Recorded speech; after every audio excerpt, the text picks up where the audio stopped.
man tawadha rafa'ahullah. Ketika orang hubud dunia lalu pasan baik kos kitu dunia mah asal kurang diembung-embung dunia teh nyamperkeun kurang dihayang-hayang dunia mah lepas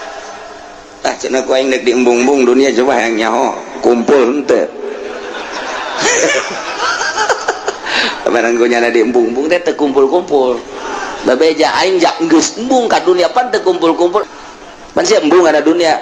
aju dunia da eueuh atuh pas tadi lagi embung